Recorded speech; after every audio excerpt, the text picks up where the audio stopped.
Are you an adventurer looking to take your hunt to the next level? Then you're in the right place. Welcome to East Meets West Hunt with your host, Beau Martonik.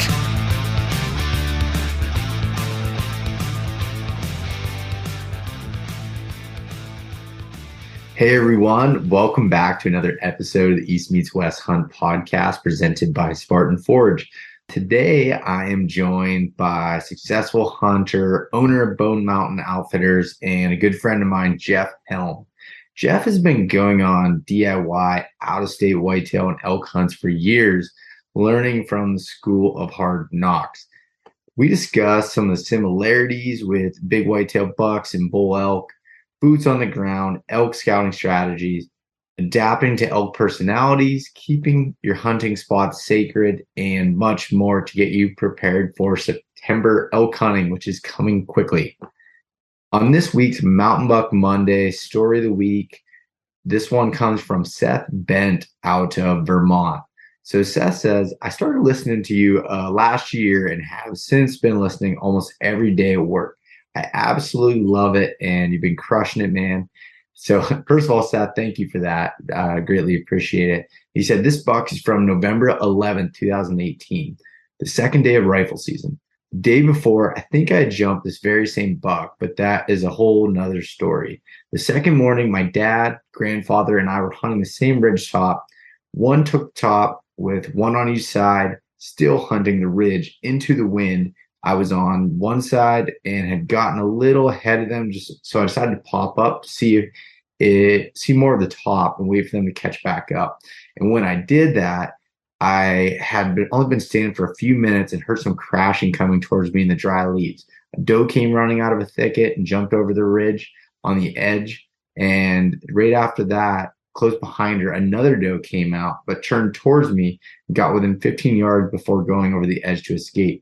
I could hear one more was coming, and when he came into sight, I saw the rack, and luckily he followed the second doe and came right to me. I stopped him and shot him only 15 yards away. He wheeled back around, ran out of sight. With my dad and Gramp not far away, they got there quickly, and we all got to walk up to my biggest Vermont buck to date. And that's an awesome story, and just an good old fashioned still hunt. You know, the still hunting in the snow and being able to do that with a gun. Like, that's such a cool hunt and great to be able to do that with family, and just an awesome buck too. So if you want to check that out, head over to Instagram, East Meets West Hunt, or Facebook, East Meets West Outdoors, and check that out. If you have your own story that you want to send in from a big woods mountain buck hunt, send it in, beau@eastmeetswesthunt.com, or just head over to eastmeetswesthunt.com and fill out the contact form, and I'll add you to the list, and can't wait to be able to share the story. So thanks for sending that in. I just got home late last night from Total Archery Challenge in Big Sky, Montana. So that was an awesome, really fun event, and it was my third TAC event of the year. And I got to do two of the Western ones, which was super cool. This one the venue was just great. It was a good time. I was there helping out with sick gear. Got to go through a gear summit the first night, looking through some new stuff, some things that are coming out and years in advance. And that's really exciting to get to hear about them, see some of these pieces, and start testing it. So really, really exciting stuff there. Got to meet a bunch of great people. Got to shoot with a bunch of awesome people that I've always wanted to meet and get to shoot with. And it was just a good time. Now, as far as my shooting goes, I have some work to do on day two. I felt like, I don't know, I didn't shoot as well. And I think a little bit had to do with staying up late, but nonetheless, I have a little bit of work to do on the shooting front there, with really elk season only being 30 days away for me. I decided to go out earlier than I was originally planning to Montana. So that kind of, today with me recording this here, August 1st, kind of gave me a little bit of anxiety that it's coming fast, and just got to get all my gear stuff finalized. Got to make sure just continually shooting every day, getting better with that, and just getting everything ready, my hunt plans finalized, and get out there and get after it. So I thought this would be a great time to be able to release this podcast with Jeff, as I'm sitting here preparing for my Montana elk hunt, archery hunt coming up here in just a month. And I know there's a lot of other people heading to Colorado, Idaho, Wyoming, Montana, Oregon, and everywhere else getting ready. So Jeff is like I said, it's been a good friend of mine. Got to meet him probably 5 or 6 years ago now, maybe longer. And he just continually gets it done year after year. And he's, a Midwestern guy that, now living in Texas, but just loves to get out west and chase after bucks and bulls. So hope you enjoy this episode, and we will see you next week. All right, we're live. Jeff Helm is my buddy from down the Lone Star State, Texas. What's going on, brother? Man, I'm just happy to be here. I know. I'm excited to get to hang out with you again. I feel like it's been a few years since we've got to be at Total Archery Challenge together. It has. That whole 2020 and such debacle just kind of pushed everything off, and yeah, but we're back in full swing now. Yeah, we are. And so you're hanging out at the Sitka booth, and then I got my own booth here. And it's funny because it's day 3 of the event, and this is the first podcast that I'm doing already. It's I really don't have much of an excuse other than just talking. I love talking to people all day, but it becomes mentally exhausting, and it's difficult for me to focus and do that. It's just me personally. No, I get, and there's good energy here. There's so many people that are glad to be out here on the mountain. The weather's been pretty good, minus some rain, but so everybody's super talkative. Yeah, and there we go. Yeah, there we go. So anybody that's listening, the video podcast on YouTube, but as we just said, a guy just walked right in front of the camera in between us here. But awesome. But anyway, so Jeff, like I said, we've known each other for quite a long time now, and you're originally from Michigan, and now residing down in Texas. So I want to start out with a little bit of a background on you growing up in Michigan, and kind of the deer hunting heritage that you have there, and then kind of where you got to now being down in Texas. Okay. So start out, give a little background on that growing up. Yeah, so I grew up, split my time between Michigan. Again. There's a lot of people here. Yeah. Split my time between Michigan and Indiana growing up, and got my first bow pretty young. My dad got me into bow hunting, and spent, I don't know, the better part of about 5 years trying to figure out how to kill a deer with a bow, and doing the whole Michigan thing basically, and it's a lot like Pennsylvania, I feel, in talking and stuff. A lot of bow hunters, a lot of people in the woods, a lot of competition, but also a lot of camaraderie. Yeah. A lot of bow shops, a lot of smack talk. Yeah. And people just going out there and from all different walks of life, different levels of expertise, trying to figure it out.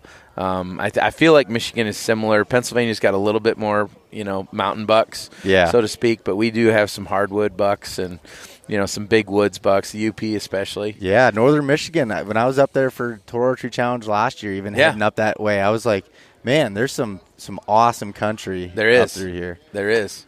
But same struggle that you go through. It's all about age class. Yeah. They shoot a lot of young bucks, unfortunately.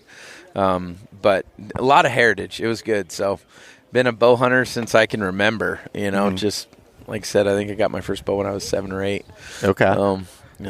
What about the deer camp tradition? Did you have like a deer camp that you went to or anything like that when you were younger growing up in Michigan?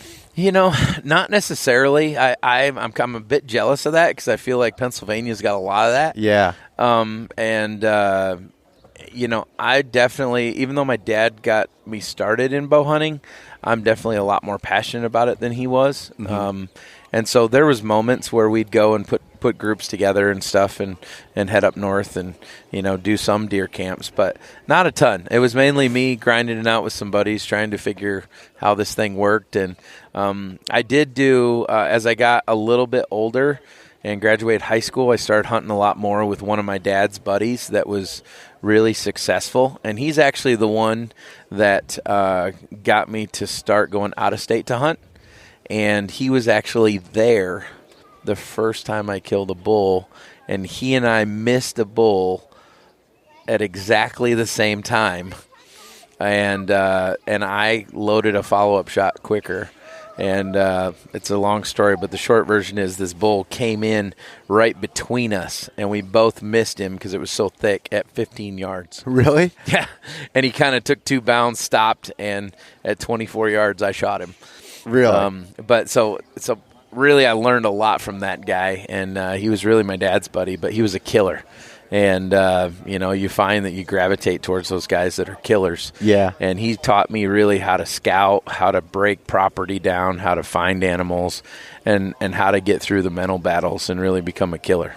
Yeah. No, that's exciting. And just finding those mentors is so difficult. But once you find those people, it's like soaking it all up the best that you can. Yeah. Yeah. I hunted a lot with him from the time I was about 17 or 18 till... Oh, man, probably close to 15, 20 years. We don't hunt together much anymore, but he was there. I killed my first Boone and Crockett whitetail.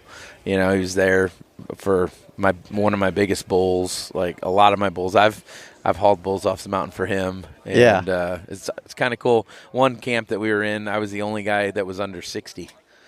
Really? Yeah. And that was elk hunting? Yeah. Yeah, we went 4 for 4. Really? Yeah. What state was that in? That was in Wyoming. Wyoming, okay. Yep. Oh, that's so cool. Yep. And you were telling me, I think last night, you had started hunting out west in what, 2005? Or yeah, I started hunting elk in 2005. Okay, so let's back it up a little bit. You started hunting deer other places before that. Why did you decide to, what made you decide you wanted to get out of Michigan and check out some other areas?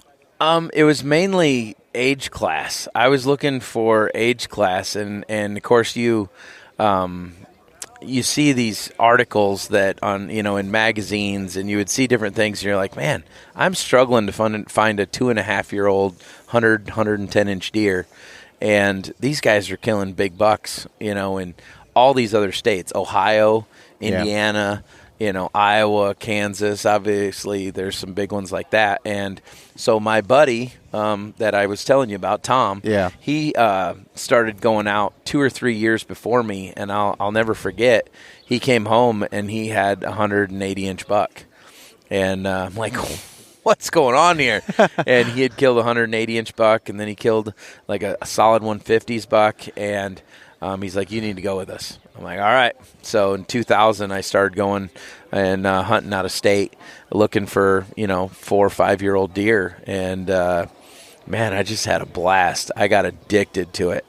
And the more you do it, the more you're around. It was so cool the first time that I really felt like, wow, here's these spikes and these yearlings, and then here's these mature bucks, and you start to see this hierarchy and these age classes for them, and you're like, oh my gosh, that's what this is like, versus just shooting the first 4-point that comes in, And it was exciting. It was different, and it felt so much different than everybody back home, and I just got addicted to it. So I started, saving all my money and getting everything ready so that you could go for 7 days or however long you could to go chase these big bucks. And it's just incredible. And so at that time, what were you doing for work at that point? I'm a journeyman machinist, tool and die maker. And so I have worked in a machine shop most of my life, or a variation of that. I was a programmer. 2000, I guess I would have had my journeyman's card. And I was a CNC programmer, CNC machinist and programmer, and wire EDM. Actually, I was a foreman by that time. And so I would save my 2 weeks vacation. And basically I would spend it deer hunting. Yeah. And then I don't know if it was around this time that you kind of went out on your own with work and as far as having your own few shop. Years later. Okay. Yeah, about 5 or 6 years later, I went off on my own and started a machine shop. Did hunting have any play in that? Any reason behind that, or was this just kind of like with your career and progression in that? Ultimately, yes. The short answer is yes. The one thing that I've learned over time is that money isn't as important to me as time is. Time is the most important thing, and obviously a lot of things in my life have taught me that. But I wanted to be able to control my schedule a little bit more, and in order to go and do these things, it's super hard when you're tied to a job. So you needed to find a job with flexibility or start your own company where, yes, your customers are really your boss on a lot of ways, but you still have flexibility. Yeah. No, I think I figured that was kind of be your answer there, and I've heard it from so many that have been able to hunt more and do that. You know, my own reasons too of like wanting to go out on your own and do that, and it takes a different type of person to be able to do that, because there's a lot of that's scary to go and jump and do that, and I think it's admirable to see that you went and did that and was able to start chasing, you know, animals around in different states that you wanted to, and have those different types of experiences. Yeah. And so as you started getting into the whitetail game and chasing those around and becoming more successful, is it at that point that you were like, okay, or what drew you to start hunting elk? Because one thing I do want to say real quick is, not to cut you off, but every time I talk to you, I learn more and more about you that I just laugh. I'm just like, I feel like I must not have ever really knew you that well, because every time I talk to you, there's just more and more and more I keep finding out, and it's pretty cool. And one of them that you've been hunting out west for a long time, and just been grinding at it and learning it, and just continually getting better at it. Yeah. Well, I mean, I think that you and I are wired similar on some levels. Yep. And so when I started going out west and doing the whitetail thing, I felt like most of my friends didn't want to go with me until after the success came. But in the beginning, I couldn't convince any of them to go. So here I was with these older guys, but I was really on my own, because at the end of the day, they would tell me what they were doing, but I had to go find my own spots, my own tree stand locations, all this other stuff. So it became this game to really figure out property and to look at a piece of property, whether it's 40 acres or 4,000 acres, and go, all right, I know that 80% of this property is crap. Like, most of the deer in 20% of this, you know, for the most part. And I got really passionate about figuring out property, and I started to get, you know, good at killing big bucks. And I had a buddy that lived in Montana. His name is Jared Lyle. He's actually now the CEO of Huntin' Fool. Yep, I know Jared. And do you really? Yeah. Okay. Yeah, I had him on the podcast before. Okay, Jared's awesome. Yeah. And I've known Jared since probably 98 or 99. Wow. And so every year, Jared and I would talk all the time, and he was the general manager of Trophy Taker. And so we would talk, and I actually met him and his wife at ATA in like 98 or 99, a long time ago. Wow. Yeah. And we would talk, and we'd share pictures, and I love that guy. He's very passionate. He's in this industry, I find that you hold on to the sincere ones, and you flush the a-holes, right? And Jared's one of the good ones. And so we would talk, and as I started to get onto this train of hunting out west and stuff, he's like, Jeff, you really need to try elk hunting. And I'm like, I don't know. And so finally, after a couple years of Jared, you know, telling me I should try it, because he knew how passionate I was about knocking down big whitetails. And I started to knock down booner whitetails, you know, year in and year out, and some good stuff was happening. He's like, you gotta get into elk. I'm like, okay.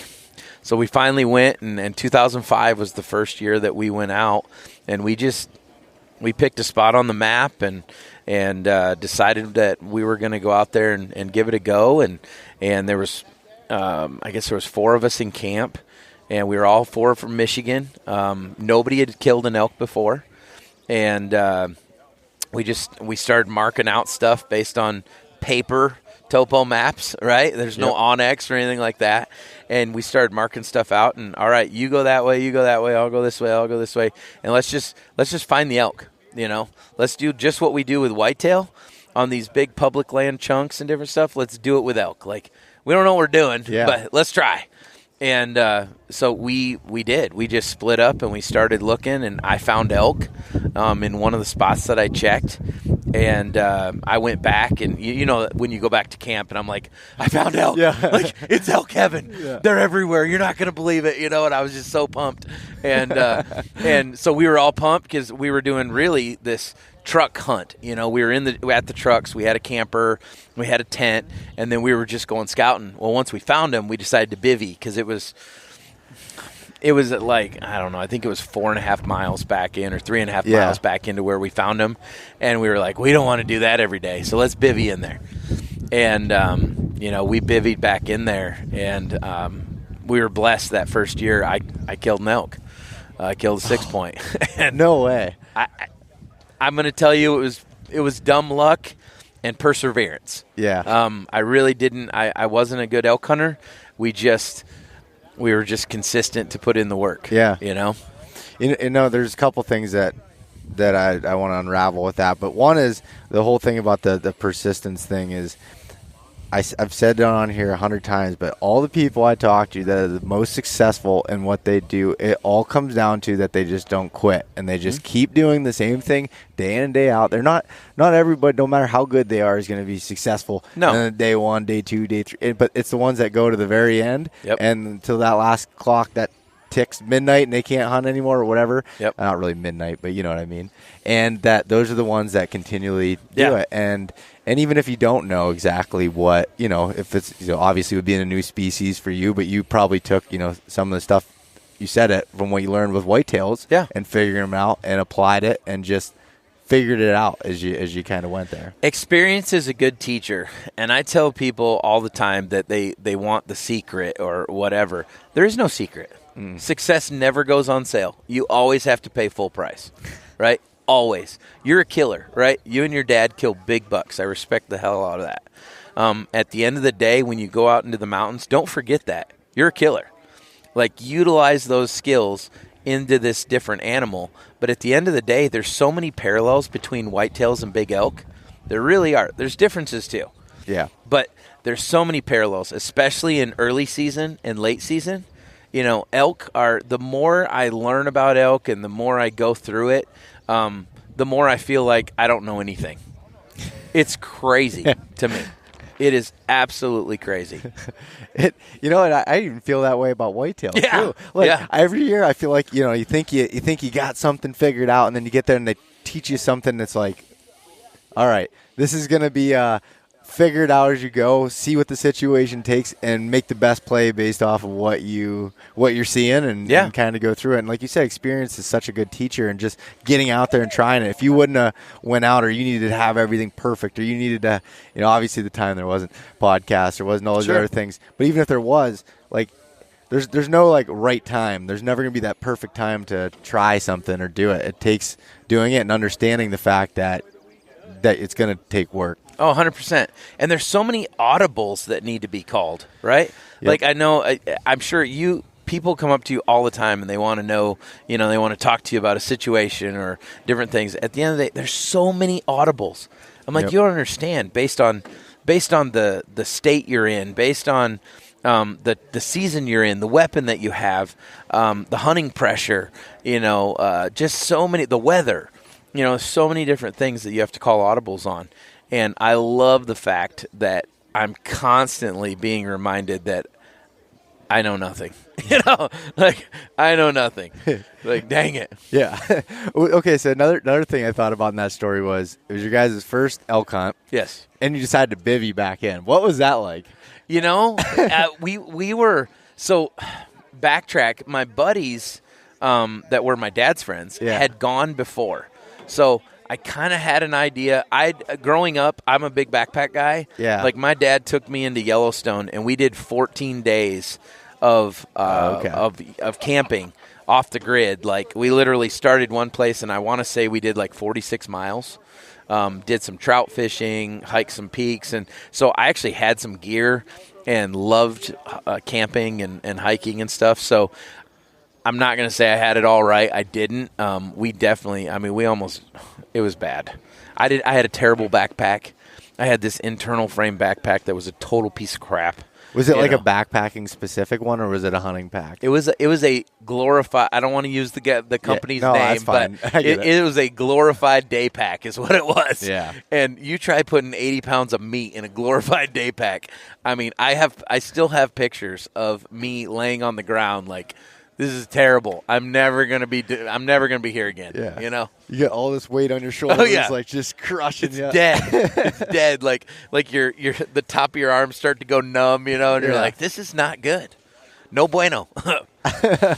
That's funny. I always like hearing like first backpack stories or anything else, because like anytime that the first time I did it and I felt like I had done all the research and had some pretty good gear, and still struggled and just like screwed up so many different things. But it's fun talking about it afterwards. 100%. 100%. It's fun to laugh about it and learn about it. But it's crazy that when you killed your elk on that first trip. Did anybody else on that trip kill? Yeah, we killed one other bull. I actually killed the little one. Another one killed.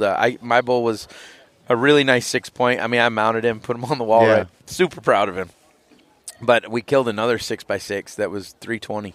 Really? Yeah. And, wow. And so I killed mine on more of the front end, and like I said, it was dumb luck on some levels. We did a few things right with the thermals and different things looking back, but we also did a lot of things wrong. Mm-hmm. One of the keys was we split up and found the elk, though. That was definitely key. Covering ground, figuring out, you can't kill elk where there aren't elk. Yep. Don't spend too much time in an area that doesn't have elk. And that was one thing we did right, and we learned that based on hunting whitetail. I was just gonna ask you that. So is that the way you kind of look at like whitetail hunting? Like, okay, so if you're chasing after big deer, it's like, oh, obviously you can't hunt big deer where there's not big deer. Yeah. And is that how you kind of look at when you're going into a spot, like from a whitetail standpoint? 100%. And okay, so with elk, you split up and you go out and you had everyone split and trying to find it. Is that what you do? Say, or even I guess if it was just you going somewhere, is that what you do? Just cover as much ground, hit as many areas as you can until you find what you're looking for? Yeah, I'm doing a lot of boots on the ground. It's in today's day and age, there's a lot that you can do with e-scouting and so on and so forth. But at the end of the day, it still doesn't equal boots on the ground.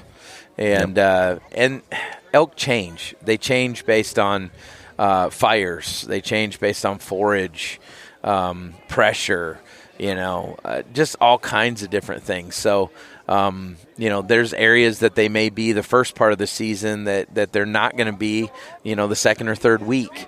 I've even learned as of recently in the last 5 years, I was blessed to draw a really good elk tag in a really good unit, and I spent so much time there, and I had a buddy that was there that knows this unit so well. I learned a lot about elk that blows my mind, in the fact that a lot of times, let's say elk live in a certain area or consistently hang at a certain elevation or something like that, they may rut in a totally different place. And a lot of times bulls have consistent areas they rut in, which I didn't really realize that. Yeah. As a Midwesterner, I just kind of thought, whatever, let's go out there and make a mess, Let's get after it. And now I realize there's more to it than that. And it's fun. Yeah. And you were talking about like the parallels with the early season and the late season, with whitetails and elk. Like, what have you learned about like elk? Like, you're talking about things you noticed, but what are the things that you've noticed that can change them year to year? And what are some of those things like early on that you were looking for? Because that hunt that you were just discussing there, that was 2019, I think you were telling me. Yeah, I think it is. Was it? Okay. Yep. And what time of year were you out there hunting? So I had earmarked, I want to say a total of 25 days to hunt, because it was a really big tag for me. It was a 20-some year point tag. And so my plan was to hunt the first 10, 11 days of season, and then like the last 10 or 11 days of season. Okay. And because it's two different styles, right? Yep. That particular state of the season starts mid-August. Yep. Well, in mid-August, they're just starting to strip, velvet, and, they're not ruddy at all. But now give them 2 weeks. now they start to get into that, that rut mode where they're starting to, pull cows together, and, they'll change areas completely sometimes. So that was one of the things that I learned about it. And then obviously those last 2 weeks or last 10 days of season, they're rutting. They're looking for pooty poo. Yeah. So that changes your focus based on, like, in the beginning of the season was like water important, or how with being August, I'm sure that had something to do with it. So this particular unit that I hunted, there was so much water that we really didn't focus on that. I was blessed. My buddy is one of the most prolific outfitters in that unit. Yep. And he was incredible. Ryan Carter. Yep. I've had Ryan on here before. He's the man. He's an awesome dude. I learned so much. I felt like after hunting with Ryan, I pretty much had to take everything I knew about elk hunting and just flush it down the toilet. It was a totally different lens that I went through because of the amount of information. It made me feel like I was this kid from Michigan that just went out on the back 40 and just screwed up everything. And that's how I was elk hunting. I literally was just going out there and screwing up everything. And I can't tell you, it expanded my whole idea that elk have personalities. Just like your bucks have personalities. Yeah. They do. Yeah, definitely do. You have hunted mountain bucks, I guarantee it, that are reclusive, that aren't social, that aren't necessarily aggressive to speak of. Bulls are the same way. They're not all the same. Don't put them in the same boat. You have bulls that are very reclusive, that hardly care about breeding. And then you have other bulls, they're king of the mountain. That's all they care about is breeding. Yeah, and they want to make it known that they are. Yeah. Exactly. Yep. And those are the ones that are usually easier to kill. Usually. Yep. So I started, it just expanded my thought process. And Ryan, when I drew that tag, and Ryan said he'd do everything he could to help me. And he gave me the keys to the mountain. He gave me the keys to his trail cameras. He helped me with game plans and a list. He put up a couple tree stands. Like, we literally were focused on travel corridors and benches and, different things. Not necessarily water, because there was so much. There's so much. And I noticed that the water that we did have, especially that the bulls were using a bunch, was in areas where the wind sucked. I mean, sucked. And that big bulls will utilize wallows, and they will utilize water that is in their favor. Where if you're sitting there, they're not coming in. Yeah.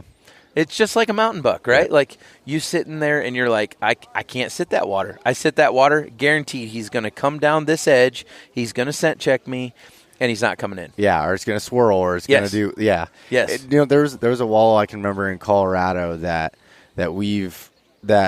had luck as far as it with elk always being in there and stuff, and I tried sitting it. I could never figure out, no matter how I looked at it, I was just like lost, because no matter what I did, whether it was the thermals or the wind or just the way it was kind of in this hub that was creating all these swirling things in this bottom, that I couldn't hunt it. Yeah. No matter what I did. So I had to hunt like the fringes of it that might have been 250, 300 yards away, because I couldn't hunt that specific spot. And it made sense why it was so active and they were using it. Yeah. And which, man, it's exactly like that. That big bull I killed in Utah, I ended up killing him in those spots. There was a particular, Ryan had a camera up in there that bulls were daylighting, but it was a box canyon. And the wind was terrible. So what I ended up having to do is I ended up having to camp out on the outskirts of the box canyon on the edge, away from where they were bedding and where they were coming in, until the thermals switched. And when the thermals switched, and that box canyon would all of a sudden toilet bowl and start dumping out in this one little crevice, basically. And as soon as that thing would switch and it would start dumping out, I could still hunt up into where those wallows were. And I had about an hour and a half of daylight that I could actually hunt that box canyon. Interesting. That's where I killed my bull. Really? Yes. Oh, and that's, again, the same thing. It goes right back to the whitetail side of things. Yeah. It looks like, okay, so you have like this beautiful saddle, all this stuff that usually draws hunting pressure or anything, or a thermal hub that's down in the bottom, and you can't hunt it because of the winds and everything. Mm-hmm. But you look at, okay, where are these spots away from it? And it's funny because, like, my dad's always like pushed this part of like sometimes you can't hunt the best sign. You got to hunt where you can hunt that leads, to and from it or however. And then when I was doing our scouting camp, we had Bill Thompson from Spartan Forage, who has thousands of years of cumulative deer data from collared deer. And he said that the most time that you find the matured bucks that were moving in the daylight spots are on some of those fringes. He's like, you look at a saddle, and he showed how you can move back, and every spot's gonna look different. You can't just say go to this bench off Correct. of this or this far away. Correct. But it's basically saying what you're able to be able to access and hunt. And the idea behind it is the same, right? Yes. Now you have to apply it differently based on the geography and different things, but the thought process is exactly the same. Yep. And it is awesome. Like my bull never made a peep. He never sounded off. I heard him in the wallow, and I couldn't even move into him because the wind was bad. Yeah. And I kept checking. So I ended up moving off the wallow where I thought he was going to come into, and it worked out. How close did he come in? So I had him at 40, but I didn't shoot him because he was moving. Yep. And you know how big bucks, bulls are the same way, how they'll come in and instead of going into the clearing, they'll stop just shy of the clearing, they'll survey, and then they'll go in. Well, I knew that. I figured that. Yeah. So literally he walked by me at 40, and then he walked past one of Ryan's cameras, and then he walked into this opening, and he stopped right before he got into the opening and looked around, and he was 45 yards. And you had, away. I would say you had that done. shooting. I knew it already. It was over. Yeah. Yep. It's those little details. Like if anybody's like listening to this and thinking about like those little details when it comes to a setup, again, we keep talking about these parallels between elk and deer, but it's the exact same thing. It's the little details within the big picture. There could have been 20 other elk hunters that could set up the exact same spot or that same opening, but if they don't set up right with that ability to be able to do that, they won't kill that bull. Don't forget what you know. Yeah. Right? If you're a predator, you're a predator. You take those same skills and apply it to this, to elk hunting, and it pays off time and time and time again. Oh, that's so cool. I love, and that was Donnie was on with you on that. Yeah, I love those does. photos because I think one of them was on a cover of a magazine or something of that bull. I remember where you just being freaking fired up. Yeah. And anybody that knows Helm, like he's just like the most happiest guy, like gets super excited, and it just like had everything in that picture. Like he did a great job capturing that moment. Donnie's obviously an amazing photographer, and the way that worked out is that I killed my bull just almost last 15 minutes of daylight, basically last 20 minutes of daylight, and nobody was with me. I was by myself, but I got cell service, and I watched the bull tip over, and I got cell service, and I let everybody know. So I was way back in the middle of nowhere, and it was going to get down into the 30s. So I knocked the guts out of him, propped him up, and went back down to camp. It's a couple hours to get to camp. And the next morning, everyone went in with me. Donnie went in with me, Ryan, my buddy Kyle, and actually a guy I met on the mountain, actually, that was hunting spikes and cows. He met me up there, too, and he helped us haul the bull off. So that morning, Donnie caught all this. Basically, there was no posing or anyone that knows me knows I'm just a goofball. I'm not a good actor. Yeah. And literally, well, the way that happened is Ryan and I were up there. We just soaked it all in, right? It was amazing. I got the best of both worlds. Here I was hunting, great unit, killed a good bull. Then all my buddies are there to celebrate with me. And Donnie cooked tenderloin over a fire up there. It was amazing. It was so cool. And basically, we're sitting there around this bull, and we're telling stories, walking through it, just walking through everything. And my buddy Ryan looks over at me and goes, "Woo!" And he knew when he did that, I was going to Ric Flair, right? And I was all fired up already. And Donnie's over at the side. I don't even pay attention to Donnie. I'm looking at Ryan, and I'm like, "Whoa!" And just ripped it, and he caught it. Yeah, that was yeah. You could not reenact that in a million years if you wanted to, and have him get the shutter right at that time. And then when he called me later, he's like, "Hey, bud, I just want to let you know we're probably going to be on the cover of Eastman's." I'm like, "Oh." He goes, "You good with it?" I'm like, is it good for you? He's like, yeah. I said, all right, cool. And then he showed me the picture. I'm like, oh, boy. Yeah, well, that's typical. That's so awesome. It was cool. It was awesome having him up there. He's a good dude. Yeah, I love spending time around Donnie. He's a killer. Yeah, he is. He's a killer no matter where he goes. Ryan's a killer. Yeah. Kyle's a killer. Donnie's a killer. I love hanging around people. I'd love to hang around your dad. Yeah. You and your dad are killers too, man. I love being around people that have that and grab the next gear and really focus on being a predator. And it's awesome picking their brains. And it helps you. It helps you so much just being surrounded by those type of people, and you're around them, and just like it just makes you so much better by being around it. I like being the lowest man on the totem pole in the room, and just soaking in all of that stuff. And like when I put on that scouting camp, like that was the whole idea. It wasn't me going to be up there and talk in front of people. I brought in 5 of the best deer hunters in their specific thing that I felt with Big Woods, and had it and almost did it as like an open podcast. We just start talking about things and bounced. I learned more. I learned as much as anybody that was a student in that class from everybody else that was there. I learned stuff from the students. When you put yourself in a scenario and you're around, just high level people and whatever their field is, like their expertise, it just makes you better, and it's best to just shut up and listen at that point. 100%. This past year, I helped. There was a guy that came down in our area that put on a camp for elk. And I just told him I'd volunteer if he needed trash pickup or cooking or whatever. I'd just help. I love being around elk hunters, right? Yeah. And so I was just a fly on the wall, and I was shocked sitting in the back. There were some really good people that were up teaching, and I was shocked how much of the secret sauce they were given. And like you said, you're back there, you're like, ooh, that's secret sauce right there. Like, you just put it into words. It was Elk Shape. Oh, Dan's, yeah. Yeah, Dan. I went to one of his ones in Pennsylvania. It was awesome. Actually, there was, right before you walked up, there was like 4 other students that I was in the class with. Yeah.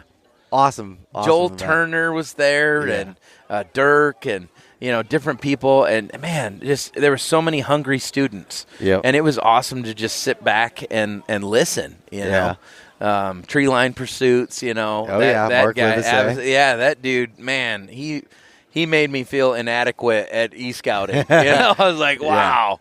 But I love the hunger. I never at that camp. I never felt like there was this big prideful thing or whatever. It was hunger, hunger about elk hunting and trying. There was a lot of people there trying to figure out how to, seal the deal, because much with the same as killing big bucks and killing big bulls is the same way.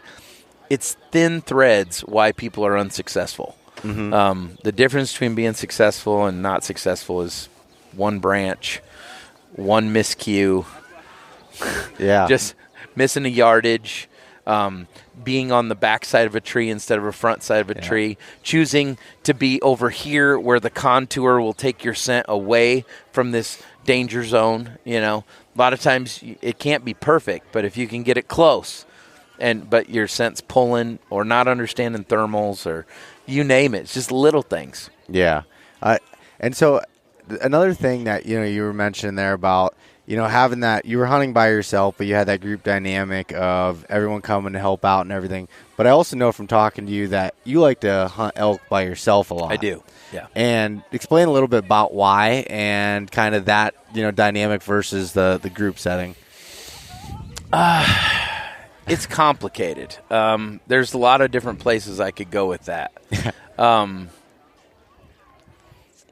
So, all right. Number one, I just don't know where I want to take this. Yeah. But let me say that, number one, I trust myself, right?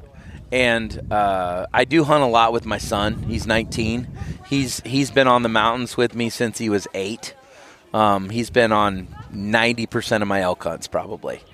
He's hauled elk off with Jared Lyle. Like, I've elk hunted with Jared a couple times. Oh, that's awesome. I was there when Jared killed one of his biggest bulls up until a few years ago, and I helped him haul that bull off and cut it up at 2 o'clock in the morning, right? But I'm very careful with who I bring into my circle to actually elk hunt with. I want to hunt with people that they're just as excited if I kill a bull as I am if they kill a bull, right? And most people give that lip service, but they're not really that excited, because It's hard. It will mentally break you down. I've watched people quit on an elk hunt so many times. It's ridiculous. It is mentally taxing. Yeah. And I need people around me that wake up and say, today's the day. Today's the day. Well, it hasn't been the last 14, but today is the day. We are going to get it done today. And those are who I want to be around. And I want people that are willing to help each other. I want people that are predators. I do enjoy helping people kill their first animals, and I've been lucky to do that on more than one occasion. But when it comes to elk hunting, I'm a little bit selfish. I either want to be in a crew that is really equally yoked. There's a lot of people that don't pay the price, but then they want to go with me or go with you. You know what I'm talking about. Yep. Like they don't want to do the work. They don't want to be prepared, but they want to go into your elk camp. Yep. And I nicely just have to say no, That being said, my core that I hunt with, I'm hunting with Donnie Wilson this year. Yeah. I love hunting with Donnie. I'd hunt with Ryan Carter any day of the week. Kyle Ostrand, there's quite a few people that I hunt. I'm hunting with a good buddy of mine, Kiviak, this year. Billy Van Ness. Like, there's some guys that I absolutely love to hunt with. That they're killers. I love to be the dumbest guy in camp. Yeah. That's if I can be the worst elk hunter in camp, I'm a happy boy. Yeah. Like, it's awesome. But there's also a certain amount of challenge of being able to hunt by yourself. Yep. And I do love the calling game, but a lot of my bulls we don't call. I learned that from Jared. Yeah.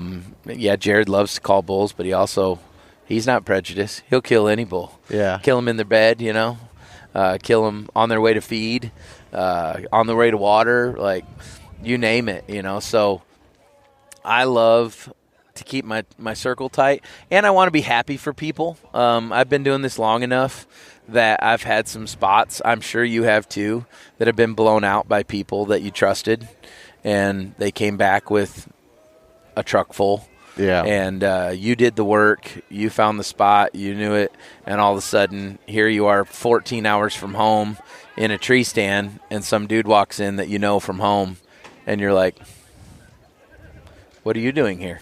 Yeah. Like, crap, this is my spot. I know myself, so I want to be happy for that person. That's why I generally don't give out units. I don't give out parking areas. I don't give out cities. I just say states. Yep. Whether that's whitetail, whether that's elk, because if you show up where I'm hunting, I want to be happy. I want to see Beau and be like, man, Beau, what the heck, dude, you are a killer. Yeah. Like, here you are, man, you're my spot. Yeah. Let's go kill an elk, you know? Like, and I want to be happy for you, and I will be happy for you if you found it yourself and did the work. But if we were at a total archery challenge and I told you about a trailhead, and I'm like, you dirty little bastard. Yep. And that's why I don't want to know other people's spots. I don't want you to tell me, because then it's like, well, shit, I can't go there. Exactly. Because you have honor and integrity. Yeah. And I'm like, no, I got to figure out my own spot. Dang it. Yeah. Yep. So. Oh, hey. Yeah, nice to meet you, too. Welcome to TAC. Yeah, welcome to TAC. You're famous, bro. No, I don't think so. You are here, bro. I guarantee it. Pennsylvania. Yeah, baby. Home court advantage. Anyways, no, I totally get that, and I didn't think people actually did that because it's just like in your head, like that's just not something that you do, but people do that. People do it. People do that. I've burned so many spots, and you've killed some great deer. Especially when, big deer start to go down, big bulls start to go down.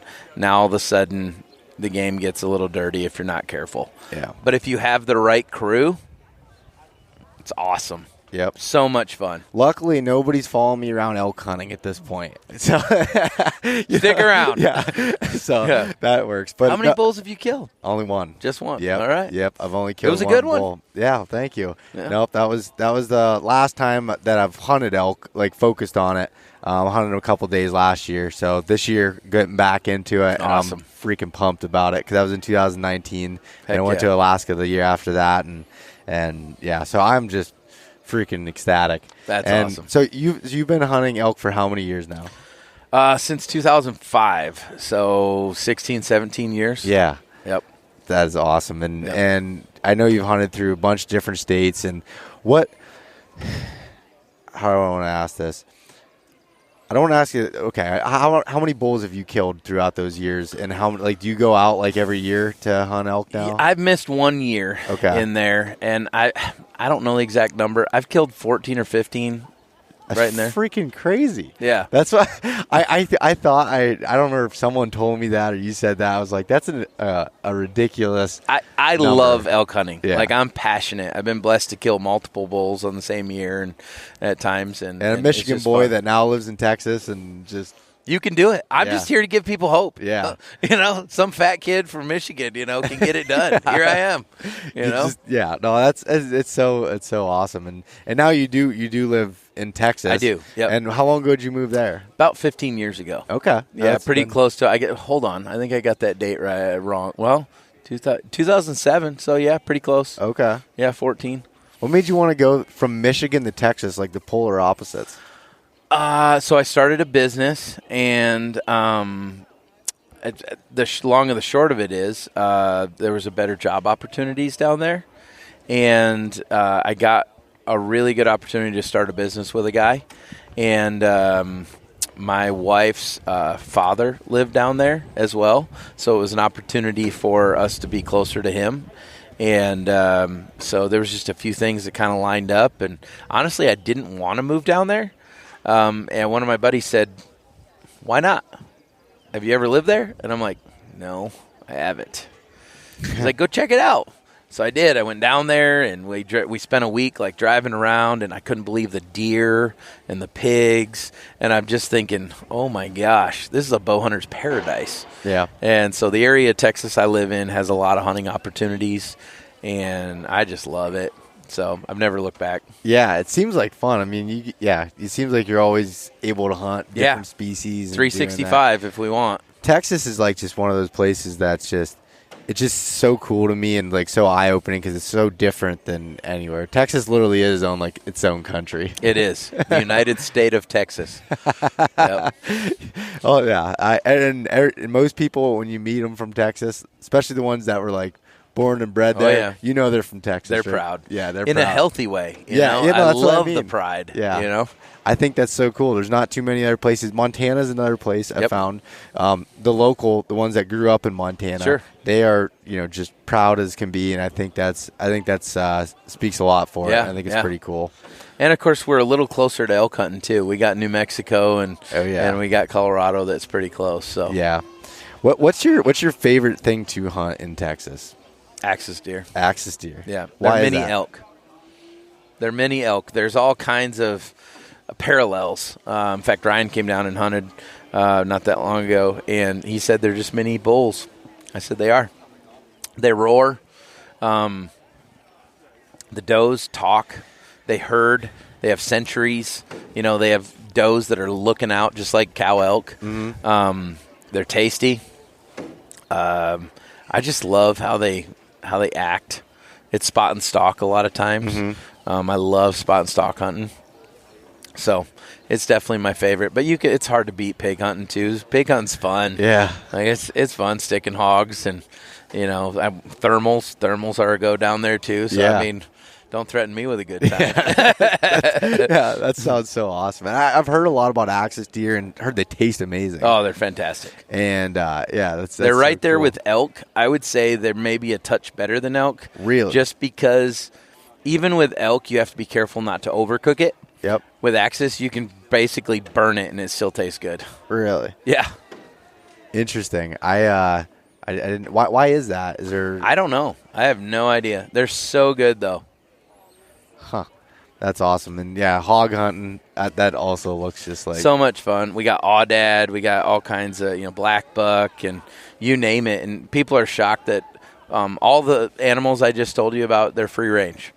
Like, we're not hunting. I mean, I'm not against high fence. Now that I live down there and I know that if you're hunting 15,000 acres, you're hunting 15,000 acres. Yeah. But at the end of the day, we're hunting free range axis, free range aoudad. It's crazy. Yeah, that is so cool. And like with Texas, it's an interesting state because it has almost no public land. So the opportunities are different than, than most other states like Pennsylvania or whatever else.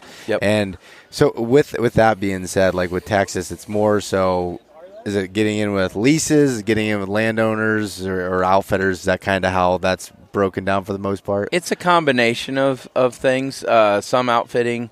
I'm actually an outfitter down there as well. And mainly to open up opportunities for myself and for my family and stuff.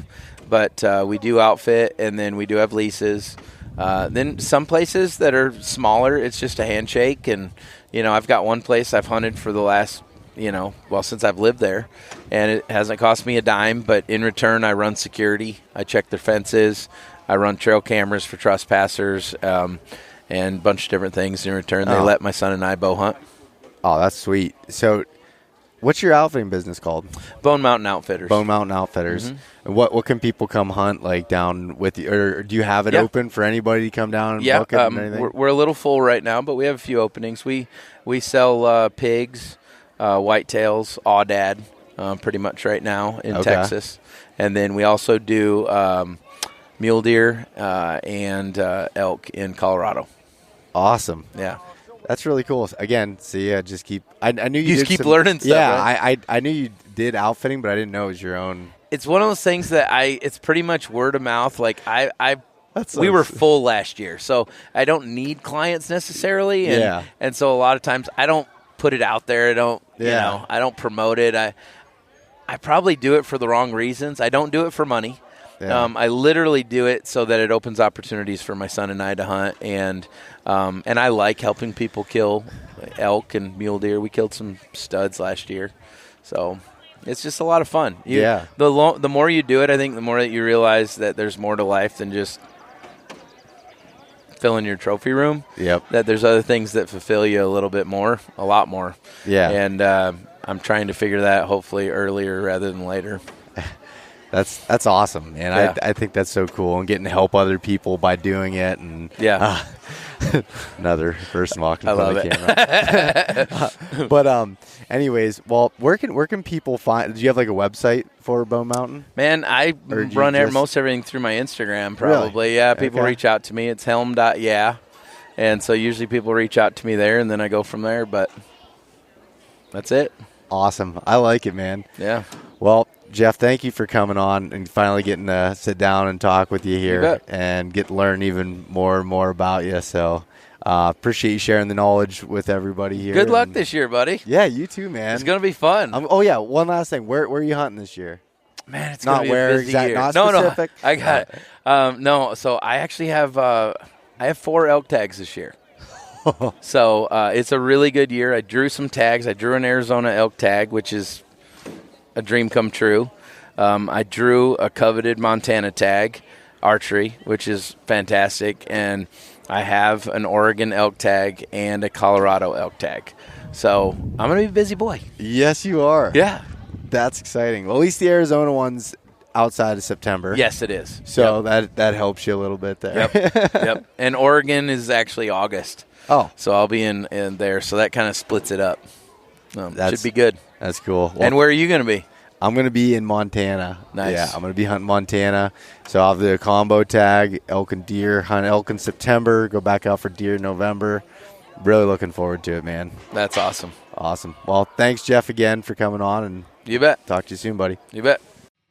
Thanks so much for listening to this episode of East Meets West Hunt with your host, Beau Martonik. For more great content and to stay up to date, visit eastmeetswesthunt.com, Facebook at East Meets West Outdoors, and Instagram at East Meets West Hunt. If you enjoyed today's episode, please review and subscribe, and we'll catch you next time.